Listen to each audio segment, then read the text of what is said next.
করোনায় মৃত্যু ৯,০০০ ছুঁই, শনাক্ত আরও ৫,০০০, তীব্র সংক্রামক ভ্যারিয়েন্ট নিয়ে আশঙ্কা। গণপরিবহনের ভাড়া বাড়ল ৬০%, বাস ট্রেনে অর্ধেক যাত্রী, ইউরোপ ফেরতদের বাধ্যতামূলক কোয়ারেন্টিন। হেফাজতের সহিংসতার পেছনে স্বাধীনতা বিরোধী চক্র, মদতদাতা ও অর্থের যোগানদাতাদের খুঁজছে পুলিশ। পরশু নদীতে ৪০০ মেট্রিক টন কয়লা বোঝাই কার্গো জাহাজ ডুবি, এখনও শুরু হয়নি উদ্ধার অভিযান। এবং মিয়ানমারে নিরাপত্তা বাহিনীর গুলিতে নিহত ৫ শতাধিক, সম্পর্ক ছিন্ন করল যুক্তরাষ্ট্র।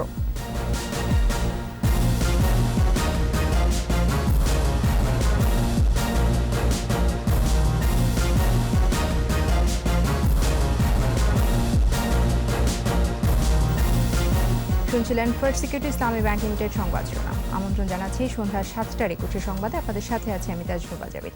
২১ টেলিভিশনের সংবাদ একই সাথে সরাসরি দেখতে পাবেন আমাদের ফেসবুক পেজ www.facebook.com/2124 অনলাইনে। Mega spider ceiling fan, mega বাতাসে শান্তির পরশ। সংবাদে আরও থাকছে। নন্দীগ্রামে মমতা শুভেন্দু তীব্র লড়াই, ১ এপ্রিল ৪ জেলা ৩০ আসনে ভোট।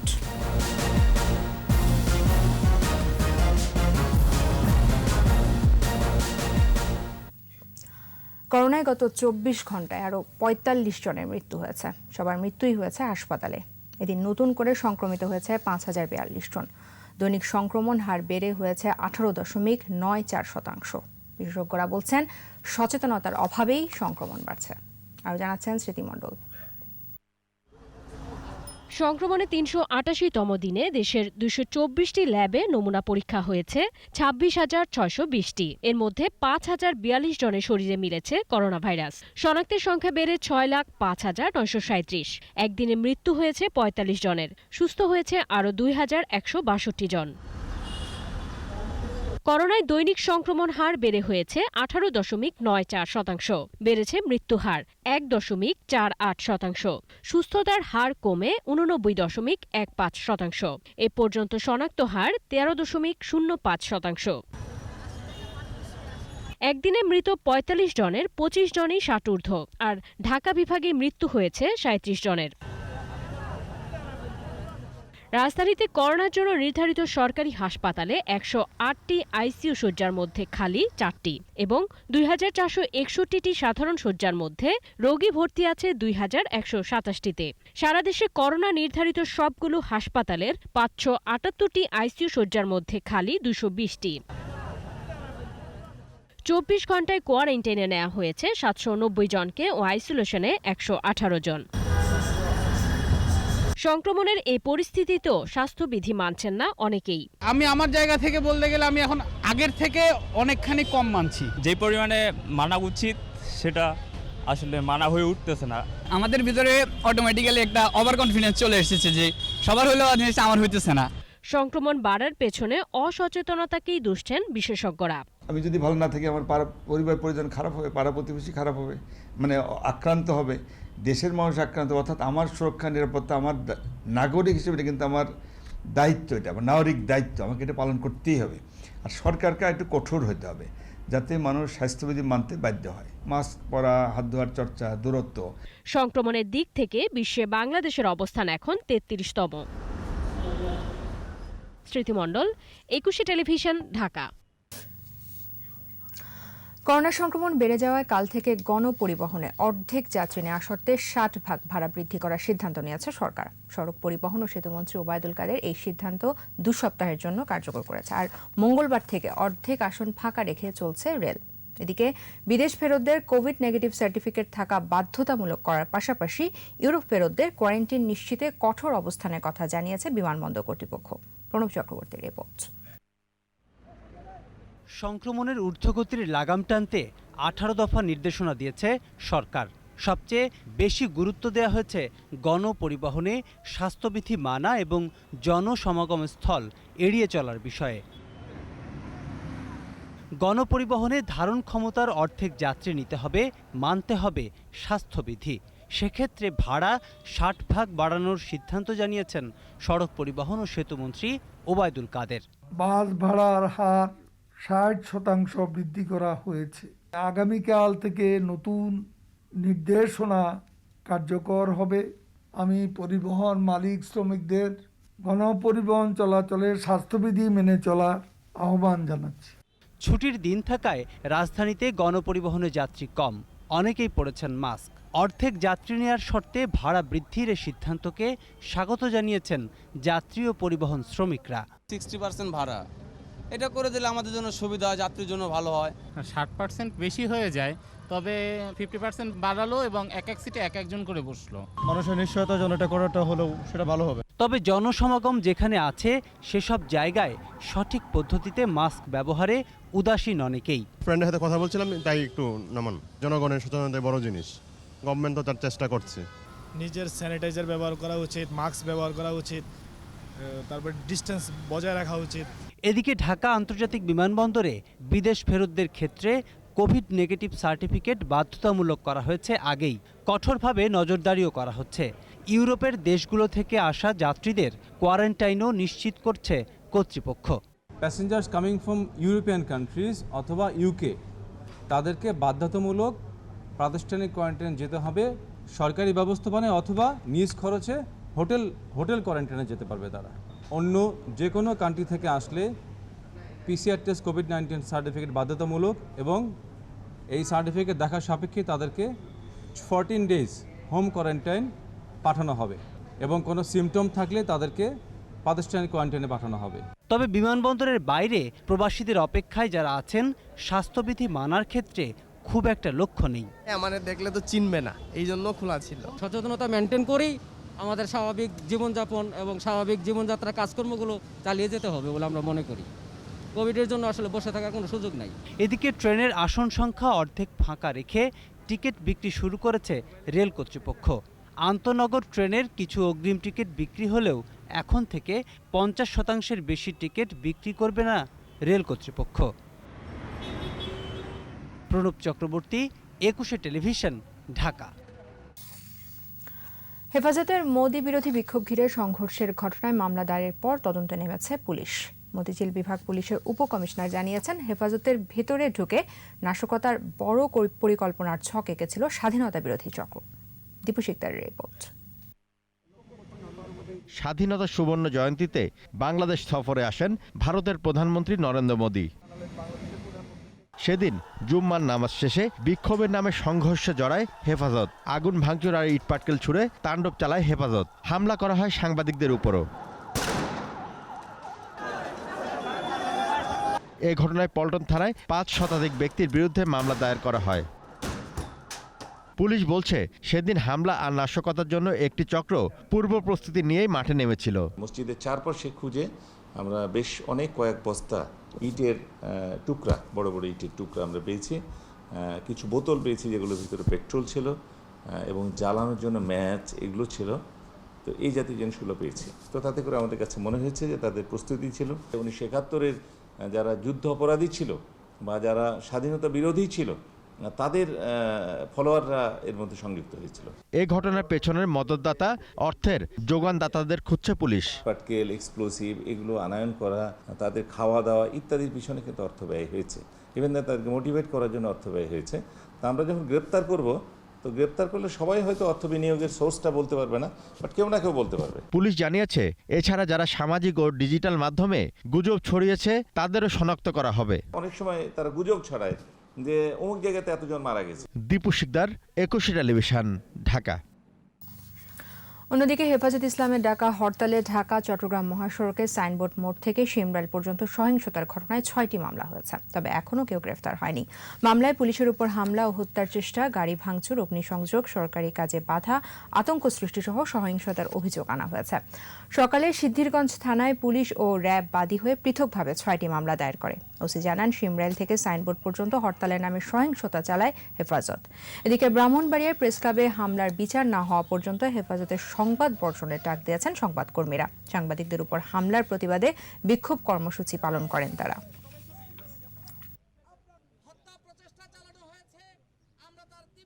আমাদের প্রায় সকল সাংবাদিক যারা মাঠে কাজ করেছেন কোনো না কোনোভাবে তাদের উপর হামলা হয়েছে, মারধর করা হয়েছে, মোবাইল ছিনিয়ে নেওয়া হয়েছে।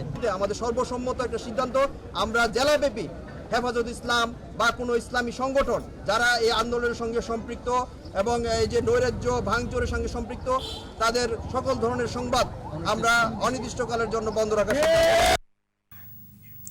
মোংলা বন্দরের কাছে পশুর নদীতে ফের ডুবেছে কয়লা বোঝাই একটি কার্গো জাহাজ। দুর্ঘটনার পর 9 নাবিক ও 1 নিরাপত্তাকর্মী সাঁতরে পাড়ে উঠতে সক্ষম হন, তবে এখনও শুরু হয়নি উদ্ধার কাজ। বারবার দুর্ঘটনায় নদী ও বনের ক্ষতির আশঙ্কা করছেন পরিবেশবিদরা। বাংলা প্রতিনিধি আবুল হাসানের রিপোর্ট, জানাচ্ছেন সমর ইসলাম। ডুবে যাওয়া কার্গো এমভি ইফসিয়া মাহিনের মাস্টার জানান, বন্দরের হারিবাড়িয়ার 6 নম্বরে থাকা একটি বিদেশি জাহাজ থেকে প্রায় 400 টন কয়লা বোঝাই করে যশোরের নোয়াপাড়ার উদ্দেশ্যে রওনা দেন। মঙ্গলবার সকালে বানিসান্তা বাজার বয়ায় অবস্থান নিলে তীব্র স্রোতে জাহাজ বাঁধা রশি ছিঁড়ে যায়। এ সময় অন্য একটি কার্গোর সাথে ধাক্কা লেগে ইফসিয়া মাহিনের বাম পাশের হ্যাচ ফেটে গিয়ে জলমগ্ন হয়ে পড়ে। বন্দরে বারবার দুর্ঘটনা ভাবিয়ে তুলছে সংশ্লিষ্টদের। নদীর তলদেশে কয়লার ক্ষতিকর প্রভাব পড়বে বিভিন্ন প্রজাতির মাছের উপর।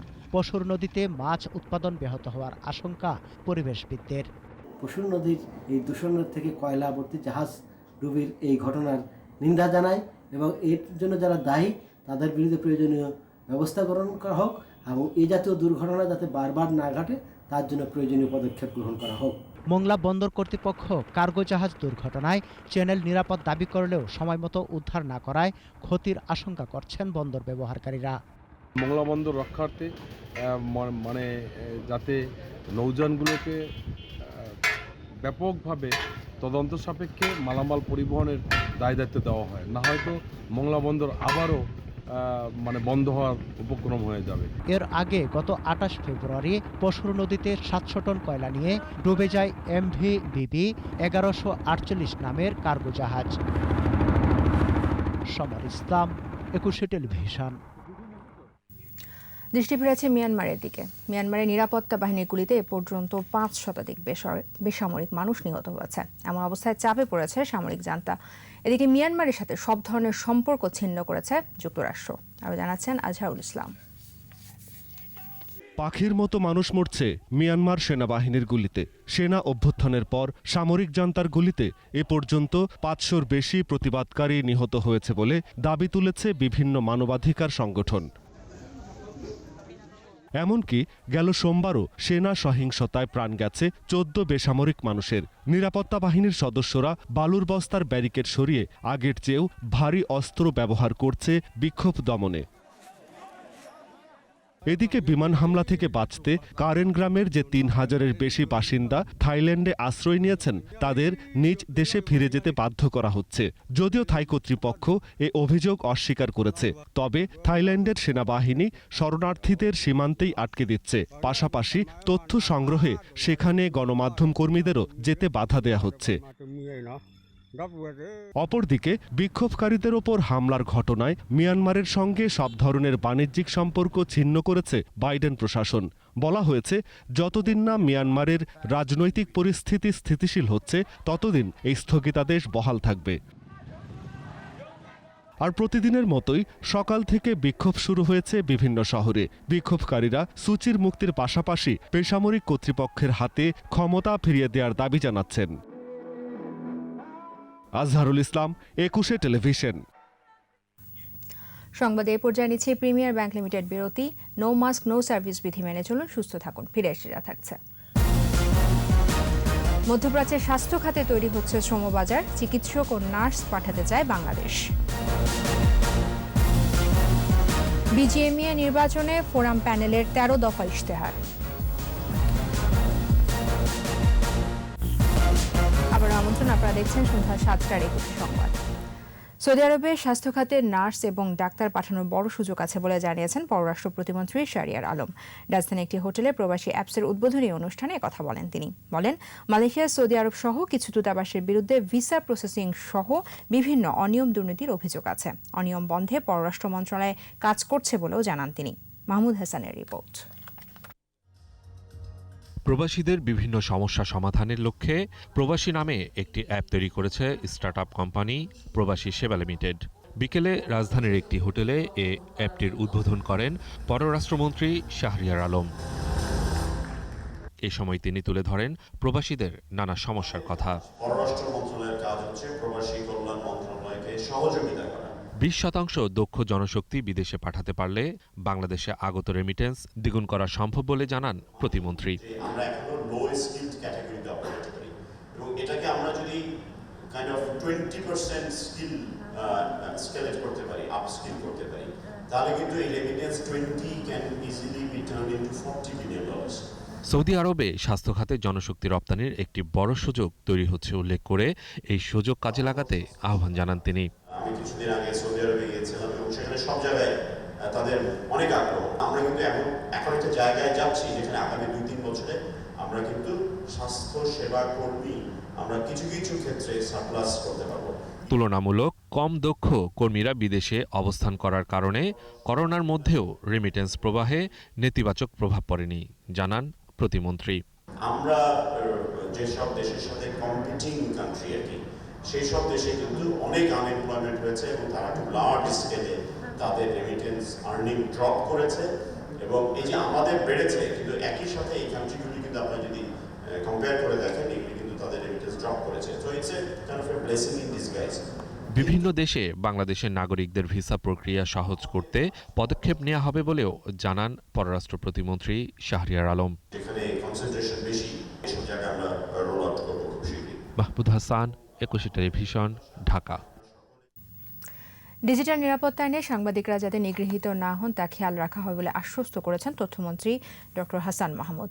মঙ্গলবার দুপুরে ঢাকা রিপোর্টার্স ইউনিটিতে 50 বছরে গণমাধ্যমের অর্জন ও চ্যালেঞ্জ শীর্ষক আলোচনায় তিনি কথা বলেন। মন্ত্রী আরও বলেন, কোনো বিশেষ গোষ্ঠী নয়, ডিজিটাল মাধ্যমে নিরাপত্তার জন্যই এই আইন করা হয়েছে। নিজকে ডিজিটাল আইনের যে কোনো অপপ্রয়োগের বিপক্ষে উল্লেখ করে মন্ত্রী বলেন, সাংবাদিকরা যেন অহেতুক হয়রানির শিকার না হন।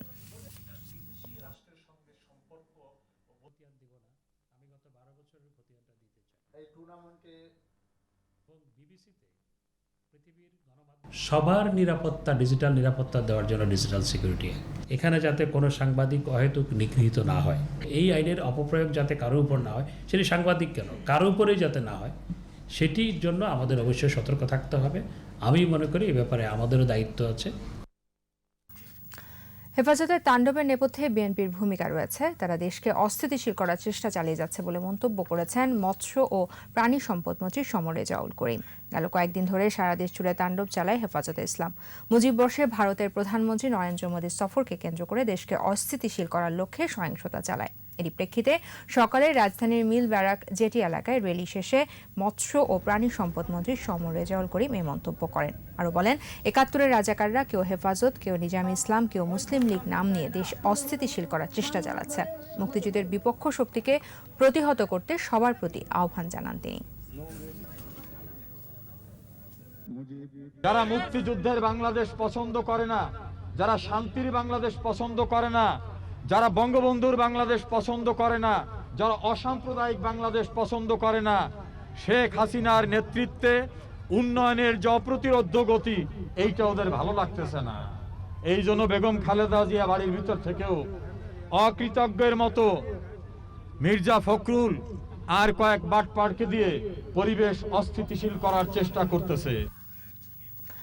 18 দফা নির্দেশনা দেওয়া হলেও সরকারের কার্যকরী উদ্যোগের অভাবেই করোনার সংক্রমণ বাড়ছে বলে অভিযোগ করেছেন বিএনপির মহাসচিব মির্জা ফখরুল ইসলাম আলমগীর। বিকেলে রাজধানীর গুলশানে বিএনপি চেয়ারপারসনের কার্যালয়ের সংবাদ সম্মেলনে তিনি বলেন, করোনা ভাইরাসের তথ্য গোপন করে সরকার মানুষের সঙ্গে প্রতারণা করেছে। হেফাজতের বিক্ষোভে পুলিশের গুলি চালানো তদন্ত দাবি করেন তিনি। মির্জা ফখরুল আরও বলেন, বিএনপি কোনো কর্মসূচি পালন করলেই বাধা দেওয়া হচ্ছে। হেফাজতের কর্মসূচির সঙ্গে বিএনপির কোনো সম্পর্ক নেই বলে উল্লেখ করেন তিনি।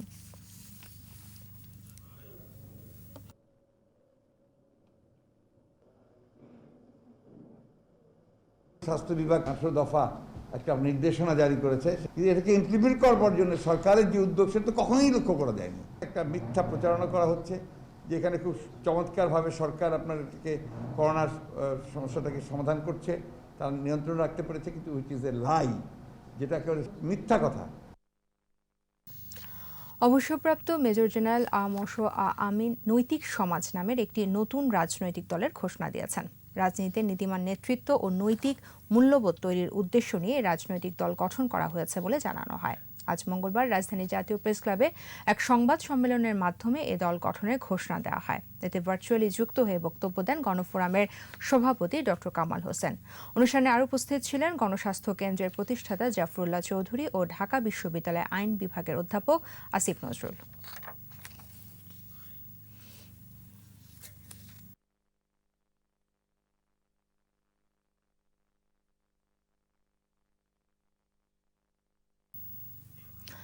বিজিএমই নির্বাচনে ১৩ দফা ইশতেহার ঘোষণা করেছে ফোরাম প্যানেল। এর মধ্যে রয়েছে ভাবমূর্তি উদ্ধার, পণ্যের যথাযথ দাম আদায় এবং ব্যবসা সম্প্রসারণের প্রতিশ্রুতি।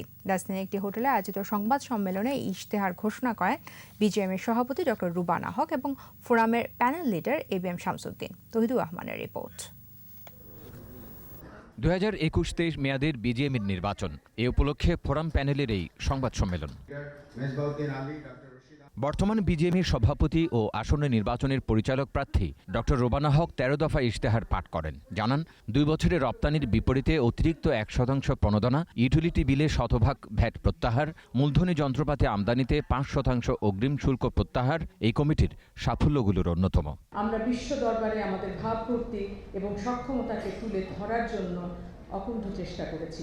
আবার নির্বাচিত হলে নতুন চ্যালেঞ্জ মোকাবেলা করে এই খাতকে এগিয়ে নেওয়া হবে বলে জানান তিনি। লাইসেন্স নবায়নের ক্ষেত্রে 5 বছর মেয়াদ উত্তীর্ণকরণ, নগদ সহায়তার ক্ষেত্রে সিএ ফার্মের সহায়তায় অডিট রহিতকরণ, ক্যাশ ইনসেন্টিভ 5 ভাগ থেকে শতকরা 10 ভাগে উন্নীত করার জন্য সর্বাত্মক চেষ্টা করা হবে। ক্ষুদ্র এবং মাঝারি শিল্পের শ্রেণীমান এবং 5 মিলিয়ন থেকে 10 মিলিয়নে উন্নীত করার জন্য চেষ্টা করব আমরা। ব্যবসা সহজীকরণ, ক্ষুদ্র ও মাঝারি শিল্পকে এগিয়ে নেওয়া, ক্রেতার জবাবদিহিতা নিশ্চিত সহ পোশাক খাতের উন্নয়নে নানা পরিকল্পনা নেওয়া হয়েছে বলে জানান প্যানেল লিডার। ইমেজ বিল্ডিং, ব্যবসা পরিচালনায় ব্যয় কমানো, বাজার সম্প্রসারণের বিষয়টি আমরা গুরুত্বের সহিত বিবেচনা করব। যেসব ফ্যাক্টরিকে আর্থিক সহায়তা দিলে পরে তারা নতুনভাবে আগে যেতে পারবে, নতুনভাবে ফ্যাক্টরি চালাতে পারবে, তাদেরকে সেইভাবে সহযোগিতা দেওয়া। বিজিএমইর সহযোগী প্রতিষ্ঠান হিসেবে বিইউএফটির ট্রাস্টি বোর্ড পুনর্গঠন করা হবে বলেও জানান তিনি। সমস্ত গার্মেন্টস মালিকদেরকে তাদের মতামত নিয়ে। তৌহিদুর রহমান, 21 টেলিভিশন, ঢাকা। জাদু সম্রাট পিসি সরকার বিশ্বব্যাপী জাদু দেখিয়ে দেশের জন্য বয়ে এনেছেন সুনাম। এই কিংবদন্তি জাদুকরের জন্ম টাঙ্গাইলের আশিকপুর গ্রামে। তার বাড়িটির সংরক্ষণের দাবি জানিয়েছেন এলাকাবাসী। প্রশাসন বলছে প্রত্নতাত্ত্বিক স্থাপনা হিসেবে এই বাড়ির সংরক্ষণের চেষ্টা চলছে। টাঙ্গাইল প্রতিনিধি কাজী রিপনের রিপোর্ট, জানাচ্ছেন মুশফিকা নাজনীন।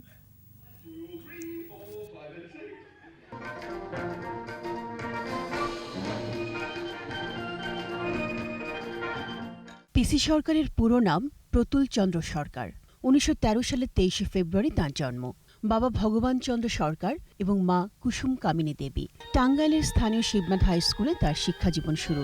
ছোটবেলা থেকে জাদুবিদ্যার প্রতি কৌতূহল এবং বংশগত ঐতিহ্য তাকে এই পেশায় আগ্রহী করে তোলে। গণপতি চক্রবর্তী ছিলেন তার গুরু। 7ম শ্রেণীতে পড়া অবস্থায় তিনি শুরু করেন জাদু প্রদর্শন। এরপর বিশ্বব্যাপী ছড়িয়ে পড়ে তার সুনাম। 1947 সালে দেশভাগের সময় চলে যান কলকাতায়। ছেলেবেলে একবার আইছিল, তো আর ছেলেবেলে আই দেখি আর দিব, পরে একটা লোকে নিয়ে দখল করে বেচাকেনি করে ফেলেছে। পরে তার বাড়িটি বেদখল হয়ে যায়। প্রতিদিন এই জাদু সম্রাটের বাড়ি দেখতে ছুটে আসেন ভক্ত দর্শনার্থীরা। অনেক লোকজন আসে, আইসে বাড়ি দেখে যায়। একবার কলিকাতার টানে বাইসাইকেল চালাইয়া আইছিল। স্থানীয় জাদুশিল্পীরা তার স্মৃতি ধরে রাখতে পিসি সরকার মেমোরিয়াল ম্যাজিক সোসাইটি করেছেন টাঙ্গাইলে। তারাও বাড়িটি উদ্ধারের দাবি জানান।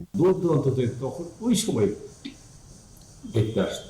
আমরা চাই সরকার এটাকে অধিগ্রহণ করে, আবারও বলছি যে এটা অধিগ্রহণ করে প্রত্নতত্ত্ব বিভাগের মাধ্যমে যাতে আমাদের এই বাড়িটা রক্ষণাবেক্ষণ হয়, সেই প্রত্যাশা আমরা করব। প্রশাসন বলছে বাড়িটি সংরক্ষণের চেষ্টা চলছে। তার যে পৈতৃক নিবাস, সেটির মালিকানা নিয়ে প্রশ্নের উদ্রেক হয়েছে। এটিকে আমরা খোঁজ খবর নিয়ে প্রত্নতাত্ত্বিক স্থাপনা হিসাবে সংরক্ষণ করার বিষয়ে আমরা আমাদের পক্ষ থেকে সকল প্রচেষ্টা অব্যাহত রাখব। জাদু শিল্পে অসাধারণ পারদর্শিতার জন্য জাদু সম্রাট উপাধি লাভ করেন পিসি সরকার। মুশফিকা নাজনীন, 21 টেলিভিশন। এবার আয়োজন বিএসপি গ্লোবাল নেটওয়ার্ক বইমেলা প্রতিদিন।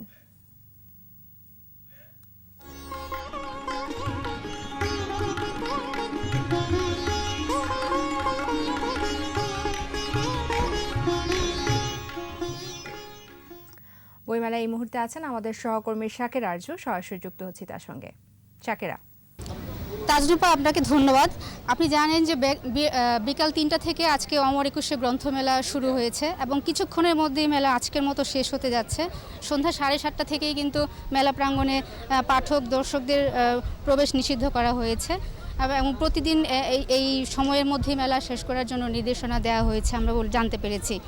তাজনুবা, আপনি জানেন আজকে মেলায় 112টির মতো নতুন বই এসেছে এবং গ্রন্থ উন্মোচন মঞ্চ যেটি রয়েছে সেই মঞ্চে 11টির মতো নতুন বই তারা আজকে পাঠক উন্মোচন করেছেন।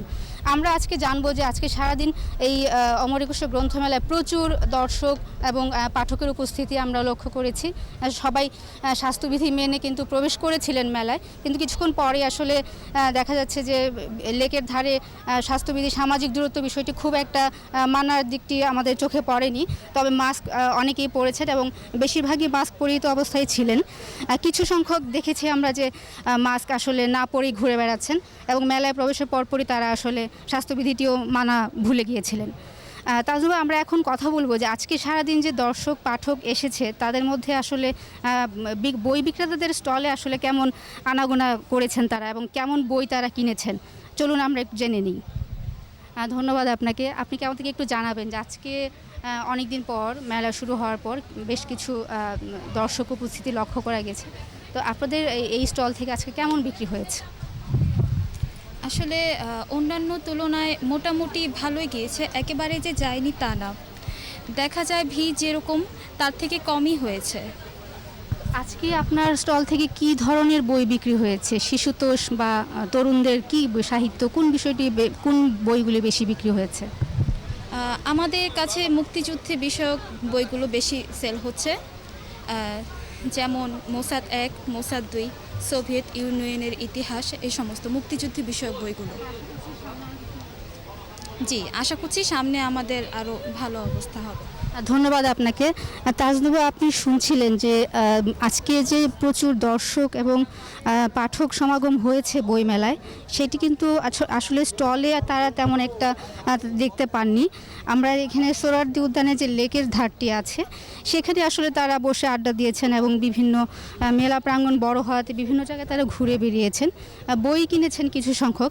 কিছু ক্ষুদে পাঠকের সাথে আমাদের কথা হয়েছিল, তারা আমাদেরকে জানিয়েছেন বিজ্ঞান এবং ছোটদের ভৌতিক যে বইগুলি আছে তারা সেগুলি পছন্দ করে এবং কিনতে মেলায় এসেছেন বাবার হাত ধরে।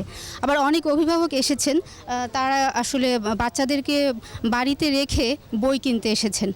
তাজনুবা, আমরা আরও একজন আমরা প্রকাশকের সঙ্গে কথা বলবো যে তাদের আজকে এই স্টল থেকে কেমন বিক্রি হয়েছে।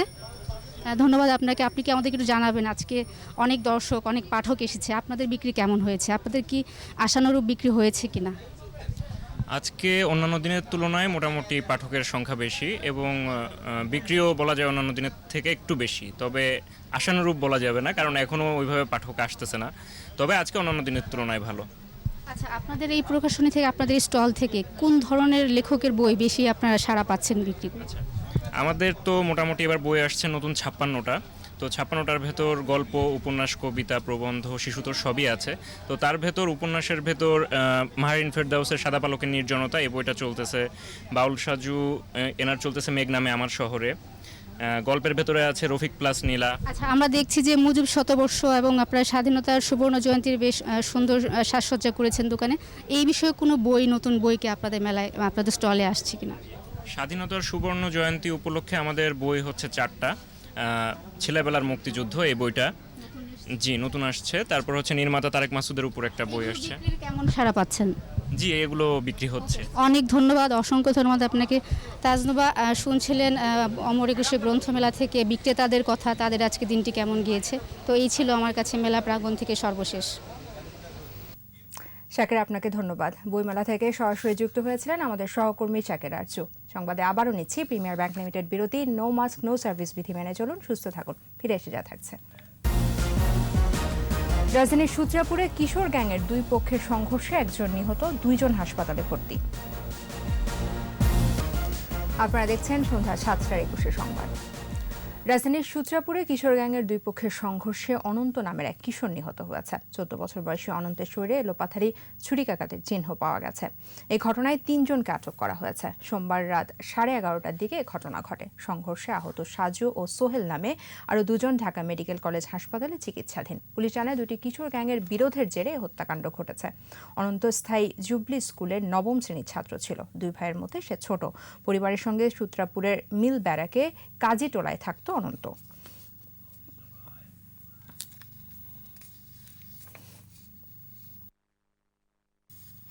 ব্যবসা বাণিজ্যের খবর।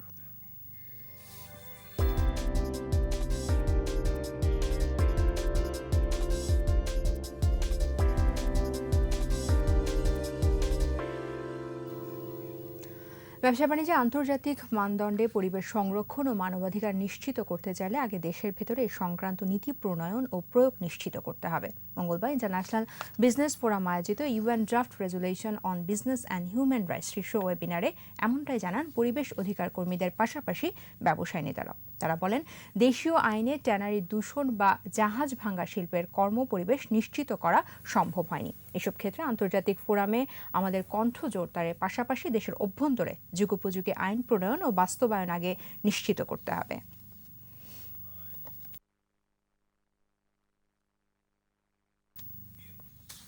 এরই সাথে শেষ করছি সন্ধ্যা 7:21 সংবাদ। যাবার আগে ফার্স্ট সিকিউরিটি ইসলামী ব্যাংক লিমিটেড সংবাদ শিরোনামগুলো জানাবো আরও একবার। করোনায় মৃত্যু 9,000 ছুঁই, শনাক্ত আরও 5,000। তীব্র সংক্রামক ভ্যারিয়েন্ট নিয়ে আশঙ্কা।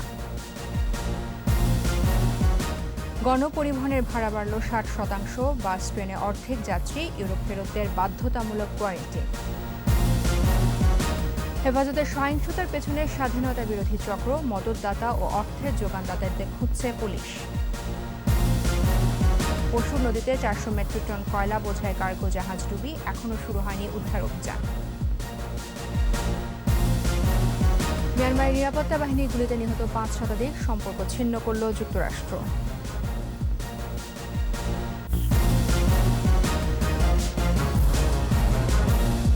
একুশে টেলিভিশনের সর্বশেষ খবর জানতে ডায়াল করুন 2024 নম্বর আর ভিজিট করুন ekushe-tv.com এই ওয়েবসাইটে। ফেসবুকও লগ ইন করতে পারেন facebook.com/ekushe24 অনলাইন। আমাদের পরের সংবাদ রাত 9টায় দেখার আমন্ত্রণ রইল। স্বাস্থ্যবিধি মেনে চলুন, সুস্থ থাকুন। সবাইকে ধন্যবাদ।